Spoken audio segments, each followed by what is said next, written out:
live stream here on the @FretPrince channel.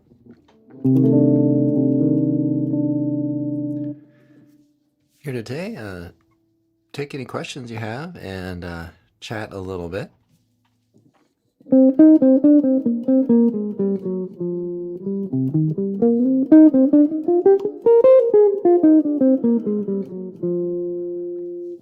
This past week I released a theory type video on the circle of fifths, and from some of the comments I hear that that's helping out a bit. And released Dolphin Dance, which is kind of up there as one of my favorite tunes. I think that's a real special one, and Herbie Hancock is quite an inspiration as an artist, as a person, as an individual as well.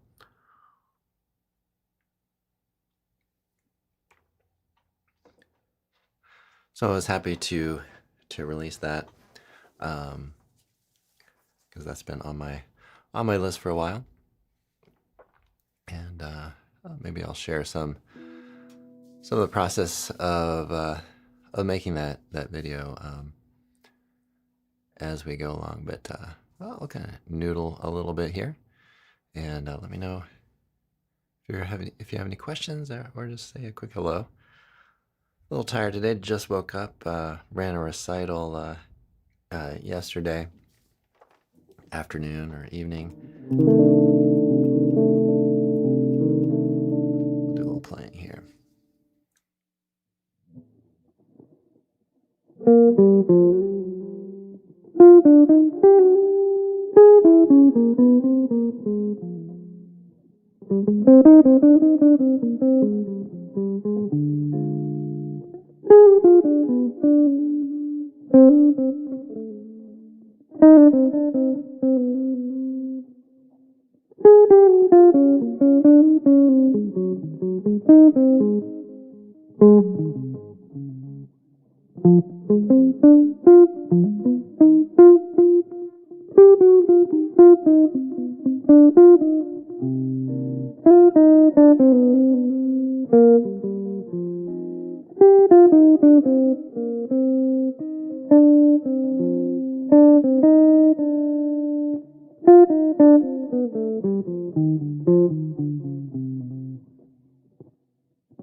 Jeffrey, welcome. Thanks for joining today. Hope you're doing well.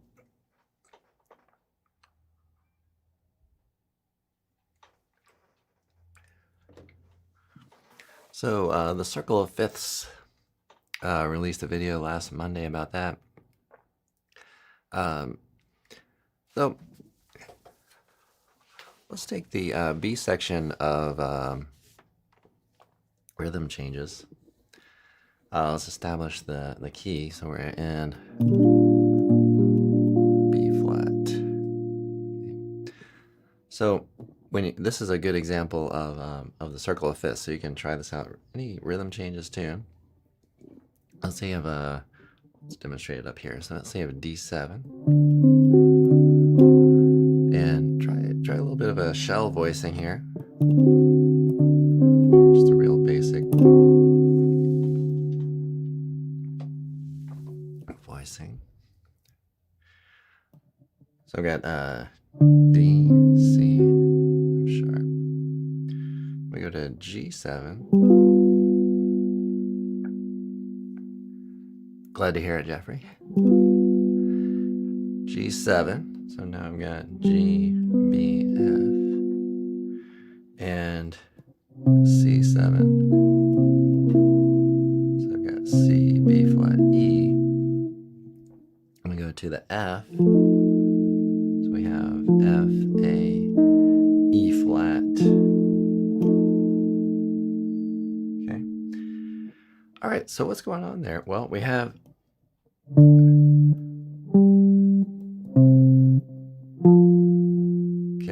so those intervals, and then it's going to land here on the B flat, which we talked about as our tonic, right? So, yeah, we're going up a fourth, but the inversion of that interval would be down a fifth, okay?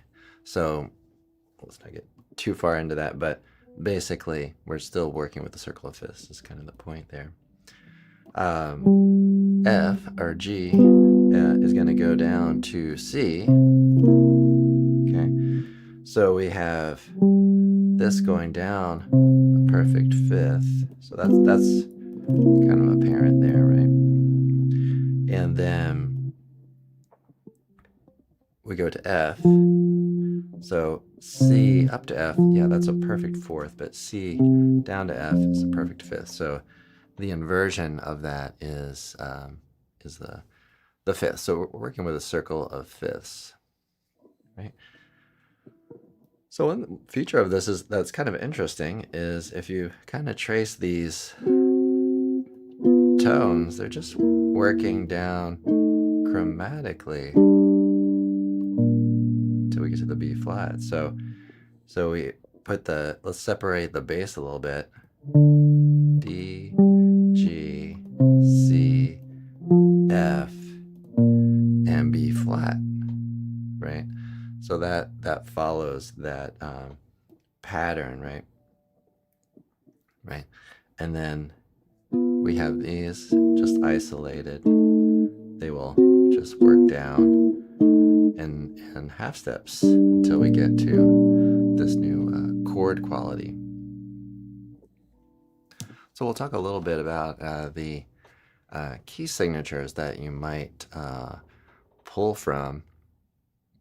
And I want to emphasize here a perspective on scales and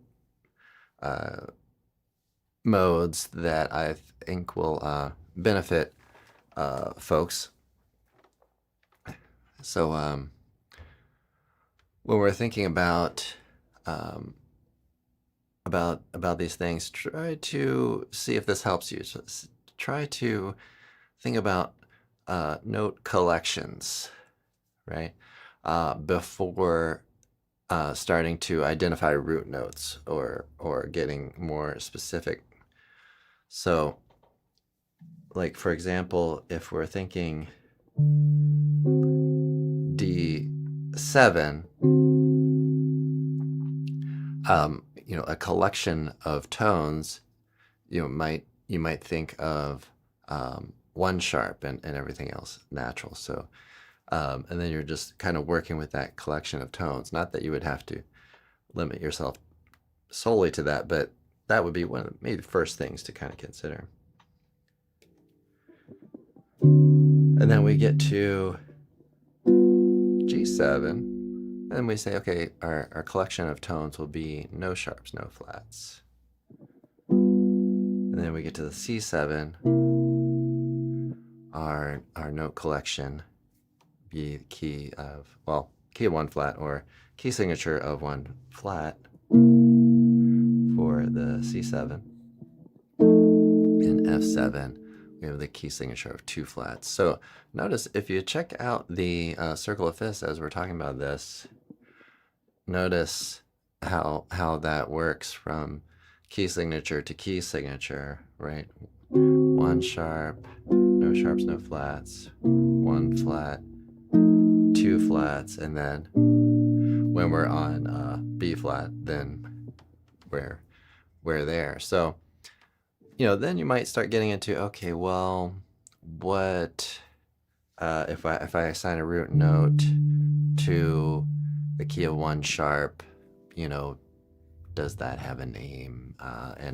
And when I play that chord on iReal Pro or on a looper or band in a box or what have you, what tones are going to be consonant, what tones are going to be dissonant. And there are varying degrees of that, right? So when you have a note collection and you have a chord, then the chord, if it's a 3-note chord, then you have 3 notes that are going to be pretty consonant. If you have 4 notes, those will be fairly consonant. So each time you pick a chord out of these kind of note collections, the ground is shifting under your feet, kind of, so to speak. So you certain things will be more consonant, more dissonant. So it's really more than just a matter of saying, well, I plug in this scale or this note collection and then I'm all good. You really kind of have to hear which tones are blending and in what way to the current chord, right? I'm going to continue talking a little bit about this. We might build in some 2/5s into this, so I think that'll be kind of interesting. But I want to take this moment to remind folks to like and subscribe if you haven't already. Any way that you can interact actually with the channel through chats and comments, liking, really signals to the YouTube algorithm that folks like the content. So please do help out the channel in that way. All right, well, I'll continue talking a little bit about circle of fifths, and we'll see if we can put some 2s in front of these 5s.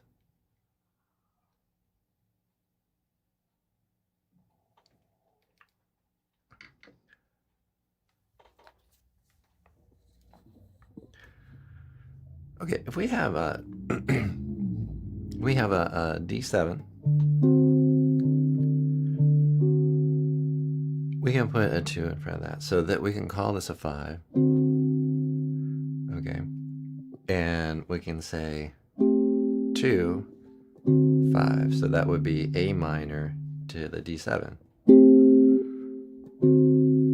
And then we can say, okay, well, we know the next chord is G7. We could put a 2 in front of that. So then we might play D minor, then to G7. And we know the next chord is C7. We could put a 2 in front of that. G minor to C7. And then we know the next chord is F7. We could put a 2 in front of that. C minor into the F7. Now in this case, we're going to B flat. So we won't want to take this F minor and make that into it, or F7 and make that an F minor. We'll stick with the F7 and then we'll resolve it to the B flat. So there's an instance where you could work at that work at the circle of fifths with chords, looking into the kind of the guide tones, the shell voicings, to see how things move from one to the next. So oftentimes in harmony, you have these larger kind of leaps with the bass, and then the internal kind of voicings, they tend to kind of move in steps. So for example, if we have B flat 1 6 2 5, okay, notice that when we get to the 6, we're following the circle of fifths again here, but it's more diatonic. So we have G, then we have these middle voicings, large leap, and then the middle voicings, bigger leap, and then the middle voicings to the B flat 6. So try to work at your chord tones on the middle 2 strings, and see how they kind of move down by a step. So you'll take one voicing, will remain the same, one voicing will change, and then one voicing will remain the same, one will change. And in this case, I'm changing both. Same thing if you have a 3, 6, 2, 5, and you can have variations on that. So you can have D minor, G7, C minor to F7.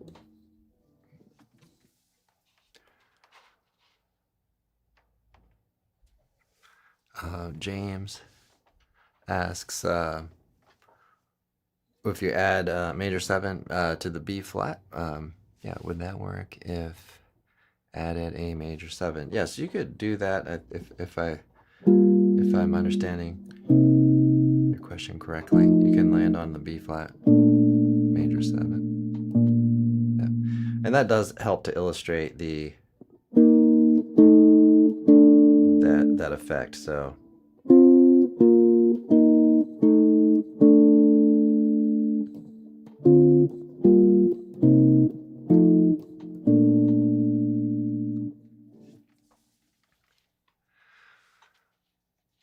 okay, everybody. So yeah, check out the rhythm changes. I got rhythm changes, and play around with that and see how that works with the circle of fifths, especially that bridge section, or the B section.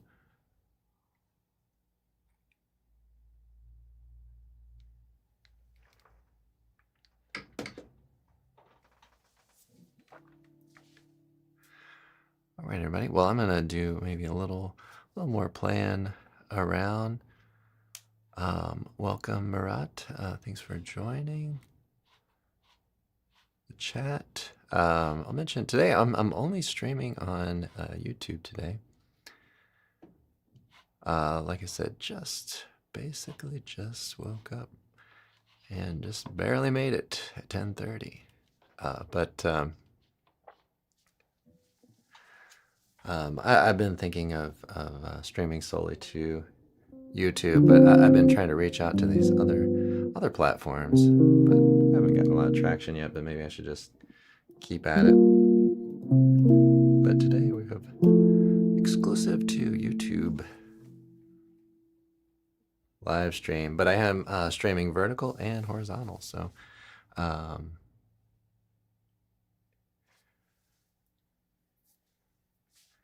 yeah, you're welcome. Thanks for joining again. All right, so I'm gonna noodle around. Let me know if you have any questions. I'm going to mute my microphone.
Okay, well, perhaps we should talk about Blue Bossa a little bit and um, maybe discuss a little bit about circle fifths on that. And Jeffrey asks a question about, or asks if we can discuss the altered scale. Yeah, absolutely. And this may be a good tune to do it on too. And we have another question here as well. So let me get to Jeffrey's request here for the altered scale.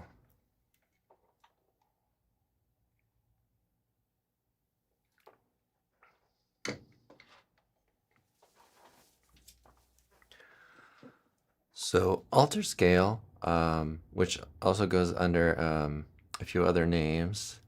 You have the super logram, and you have the diminished whole tone scale. It's one of the modes of the melodic minor scale. So if, let's say, we were on G7, we were thinking about the altered scale here, you would have A flat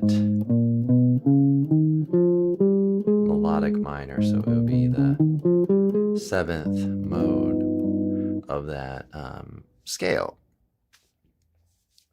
So a few ways to think about it. So let's say we're on this tune, awesome. And we're trying to get to the C minor 9, and we're trying to get some tension going on the 5 chord. This would be a great opportunity to play the altered scale. So you could think of it as half, whole, half, and then whole, whole, whole, whole. So that is one perspective that might be helpful. So this is kind of like the diminished part of it. And then whole tone part of it as well. What's kind of cool about it is that, well, by the name of altered, if you take a Mixolydian mode, so here's another perspective for you. So if you take plain old Mixolydian straight out of C major, and you say to yourself, well, I want to alter all the notes.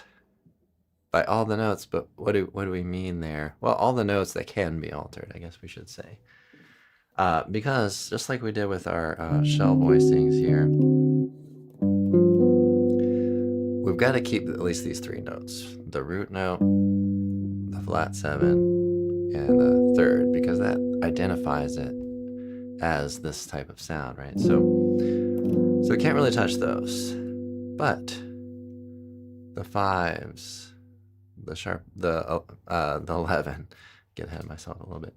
The 5, the 11, the 9, the 13, and some interesting inharmonic things happen, so that can get a little confusing. But we want to alter all of those things, right? So the 9 of the Mixolydian. So take this and compare this to Mixolydian. So the 9 is going to be altered in 2 ways. So we turn this 1 note into 2 notes. And keep that in mind, because later we're going to have to arrive at 7 notes total anyway. But keep in mind we have almost too many notes in a sense to start with. So flat 9, and then we'll make the natural 9 a sharp 9. So it has, all of a sudden we have 2 9s now. Okay. Now the 4, we're going to alter that too, right? So they really only want to alter it going up here. So we go up, right? So far we have flat 9, sharp 9, third, of course, and we raise the sharp 11. Now we want to alter the 5th. Well, we can alter the 5th going down, right? We can say,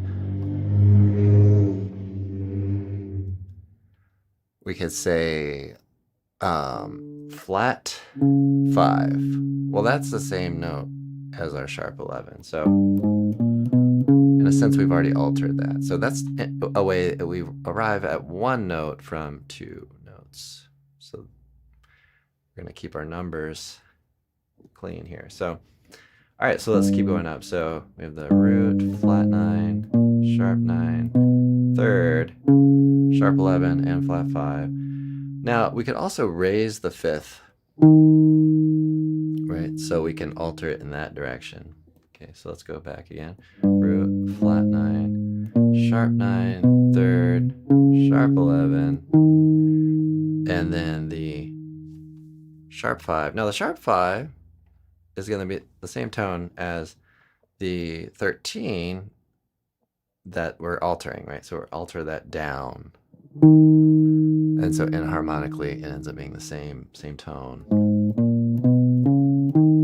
Okay, and then we get to the flat 7, right? So now we have 7 notes. So 1, 2, 3, 4, 5, 6, 7. So then we're good. We have 7 tones. So now you might ask, well, and maybe I'll go to more practical applications on this in a moment, but I'd ask, well, aren't we, in a sense, kind of missing something, right? Like, any way we spell this out, we end up with 2 9s, right? So how is that? Well, this is how this chord scale is typically used for our practical purposes. But if you want to really kind of spell it out in a more theoretically solid place, you might say, then you really have a root, flat 9, flat 3, flat 4, flat 5, flat 13, flat 7, and then root. And then we're including all of the extensions and we're including all of the numbers, 1 through 7 or root through 7. So it's a great scale because it's compatible with minor. So if you're in C minor, you don't have any conflict between the major third on a minor. So so it's going to fit really nicely on minor, but it's great for major too. So later in the tune, we go from a 2, 5 to a 1 in the key of 5 flats, D flat. So there, again, compare everything to Mixolydian. So, if you're in Mixolydian, that's an option, absolutely. But you could use altered scale too, so that would sound like.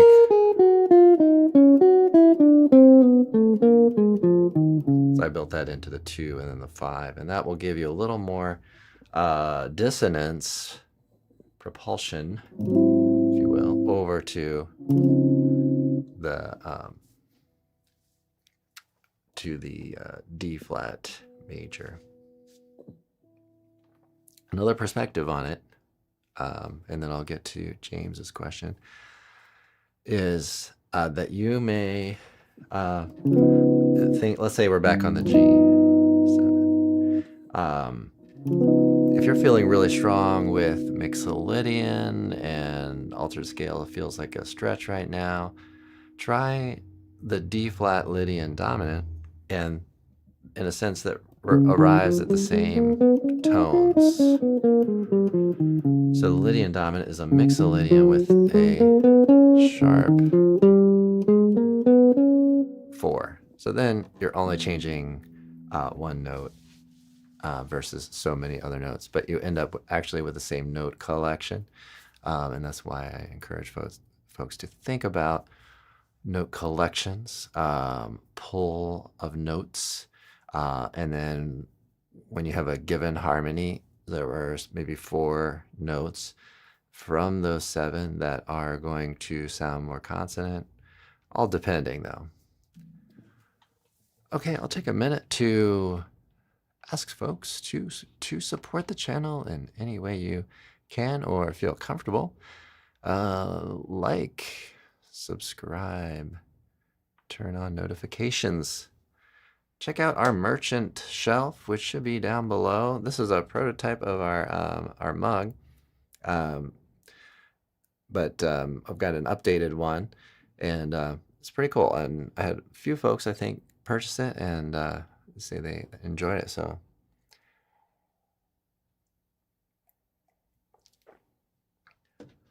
check that out. Okay. My first coffee of the day. I'm starting to feel somewhat awake and chatty, so I apologize if I went too long on the old altered scale there. Okay, so James asks about if you wanted to build more chord tension between the two, would adding an altered chord. Okay, so this gets into our altered chord. Okay, altered chord fit what you just showed. Would you be able to bring in an altered major 7 and still get back to the beginning? Okay, so I'll have to kind of search back to what we were talking about. Um, but I think we were discussing the rhythm changes, right, with the B flat. Yeah. Now I'll get to a couple of things. If you're on the one chord and you've got some time on it, now rhythm changes tends to be a little bit quick, especially some of the melodies that Charlie Parker wrote over the progression. But so you might not find a whole ton of time to play around on that particular harmony, but you can certainly build tension by with a couple of techniques when you're improvising. You can delay resolution on the B flat in your melodic line by, let's say, playing let's say it's beat 1 and the rhythm section's landing on B flat. You could play alter scale on F7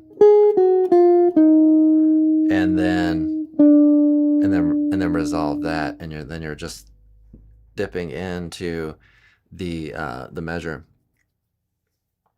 On the flip side of that, you can also play your melodic line. You can play early, play a beat early, maybe land on the third while the rhythm section's still on a third of a B flat, while the rhythm section is still on F7, and then you get this tension, and then the rhythm section moves a beat later to the B flat, and then all of a sudden it's resolved. So you'll hear that sometimes when people play, and it's a nice effect.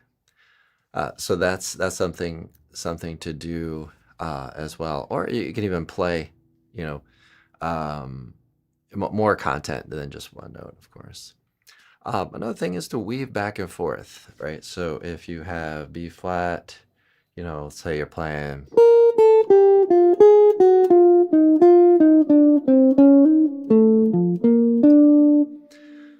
So then I'm just going like B flat, F7 altered, B flat, F7 altered, B flat. And that adds tension into your line and moves that along. So that is kind of nice. So it's a lot like storytelling in a sense, like this, this time of year, the holidays are upon us, and you could see, in the movies, some of those movies are going to be like Hallmark kind of movies. Some of them are going to be more exciting, more problems, So almost like a storyline when you're improvising. How much problem do you want to introduce into your story? Because those problems and those tensions do, I think, help keep the listener engaged, right? So if it's sort of a Hallmark style, I don't want to diss Hallmark, but if you watch that, maybe there's some issues in there, but it's going to be fairly light, and so sometimes that's appropriate to what music you're creating. So, but yeah, the alter scale, really moving back now, altering the chord itself. I would tend to suggest that if you're on a major 7, a great time to introduce some alterations on that would be like maybe as your final chord. So it's very common to play sharp 11s on like a final type chord, but you can do it in other places. I'll have to gauge it on your taste and your audience, what they enjoy as well. In a sense, there's not really like a rule book on these things. You have to play things, see how your audience reacts, or see if you personally like it. Record it record yourself playing and experiment with these various concepts, and you'll develop like a speaking style almost, where you just have certain things that you say, certain phrases that you like, and certain sounds that you're going for. So James, I hope that kind of helps along with that. But yeah, I mean, you can alter major sevens. I mean, there are really pretty cool things that you can do. The reason that the dominant seventh, tends to be, it tends to have a lot available to it as far as language, right? Because its inherent thing is to get some tension to resolve to somewhere else, right? So the 5-1. So when it comes to the one chord, there are definitely a lot of cool things you can do with this. I mean, you can take and have a sharp 5 too, right? So you can put a D major over your B flat, but just want to be aware that in a sense some of those are going to sound kind of out of key. So just want to kind of proceed there. Hello, Gian. I hope I'm pronouncing your name right. Thanks for your request. I'm not going to do any tune requests today, but talking mainly about improvisation at this moment. But thanks for your request. That's a very awesome tune, Jingle Bell Rock.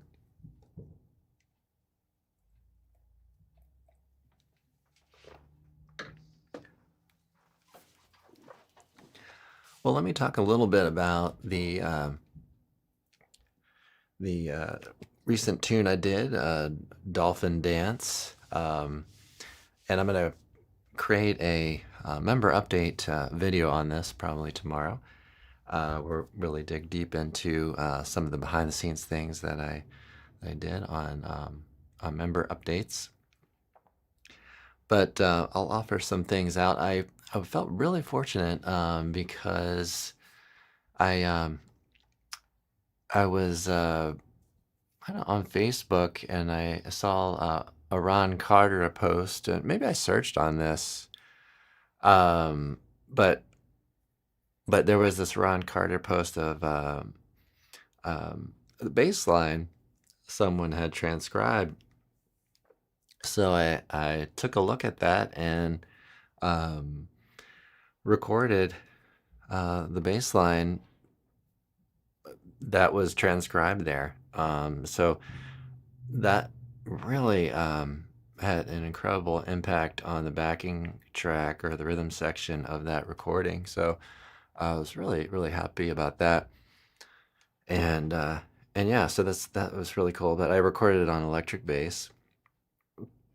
And I think it was last Saturday that, it was last Sunday morning when I should have been warming up for this live stream, or last week's live stream, that I transcribed out just the rhythm of the original Herbie Hancock recording, and then I went ahead and played it through the MIDI. And then I did program some more details once that was done. But that was a little bit of the process there on that tune. All right, everybody. Well, I'm going to wrap it up here in a minute. Thanks so much for joining the live stream today. I hope that you gained something on it. We discussed a bit of of the altered scale. Talked about circle of fifths and all that. So I hope you found value from that. Please remember to like and subscribe. Maybe I will just noodle a little bit here, but also mention that I do still do private lessons, and we have an easy sign up in the description where you can actually sign up and schedule it, and then you get an email and we meet on WebEx. And I have a new member site that is going to be coming out in mid-January. If you would like early access to the soft opening, please visit fretprince.com. Click the join button and read a little bit about the details on what's coming up, and join the email list, and I will get you kind of hooked up. All right, so you can kind of test things out a little bit. All right, everybody. Well, I'm gonna noodle a little bit. Let me know if you have any last minute questions. Thanks so much, Jeffrey, for your feedback, because I'm always kind of wondering how these things went. So I appreciate the feedback. Thanks so much, and you're most welcome. Okay, so I'm gonna play a little bit here.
So I played around there a little bit with the, excuse me, with the altered scale, and at certain moments, and you'll hear a little bit of a brightness or a little bit of a lift to the sound.